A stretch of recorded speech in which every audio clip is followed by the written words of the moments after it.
"You're so stupid. You're lucky you have me. Nobody else would ever want you. Oh, shut up. Don't give me that look. You don't know how good you have it. You suck at that. You're never going to amount to anything. Don't you know how much I love you?" Abuse can be obvious. It can leave bruises. Abuse can also be less obvious and leave only internal pain and suffering. Whether physical or psychological, abuse is a form of bullying that undermines a person's self-esteem, tears families apart, and takes lives. Domestic violence is the leading cause of injury to women in the U.S. Every day, in this country alone, more than 3 women are murdered by their partners or loved ones. Almost half of all men and women in the U.S. have experienced psychological abuse by an intimate partner. Many experience it on a daily basis. When people think of domestic violence or relationship abuse, they often think of the stereotypes that go along with it. The truth is, no one is immune to domestic violence. It can affect anyone, no matter what race, gender, socioeconomic background, level of education, religion, or sexual orientation. It is also important to remember that domestic violence is not just physical abuse. In fact, today I'm going to focus on the types of abuse that occur the most, yet are the least talked about: psychological and verbal abuse. I grew up in a house with my mother, father, and 3 siblings. I grew up in an unsafe house, in a house filled with yelling, cursing, and pain. It is really difficult to describe the way my father hurt my family. He had a way to make us feel worthless. He knew each of our weaknesses and imperfections and always found a time to point them out. Although my father was not physically abusive, we feared him. Whenever I stood up for myself or my family, he would corner me in my room and spew such anger and hatred that I feared for my life. One of the most difficult parts of living with an abuser is the unpredictability. Some days, we would be like a normal family. Sometimes he would go for weeks without lashing out at us. It gave us all such false hope. But of course, someone would say something that he didn't like, or do something that he perceived as wrong, or listen to music when he didn't want to listen to it, or even laugh too much, and he would go off again. It was like this ticking time bomb ready to explode at any moment.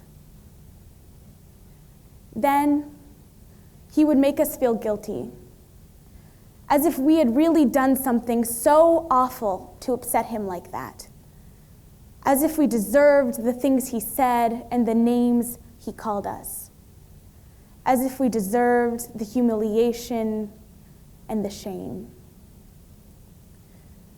He would control us and our thoughts, and after growing up with his voice inside my head at all times, I started to believe that the things he said were true. I started to believe that I was ugly, fat, stupid, worthless, and never going to amount to anything. It's been 2 years since my mom gained the courage to leave him. I finally have a safe, positive, loving house to come home to, with no one telling us our feelings are invalid, no one telling us to turn down our music when we are singing and dancing in the kitchen, and no one to tell us to stop laughing. When my father left, it was as if we could all finally breathe again.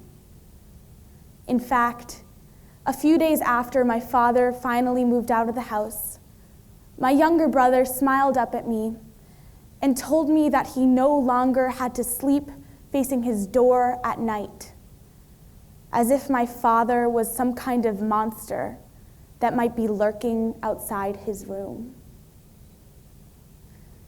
Nobody deserves to live this way.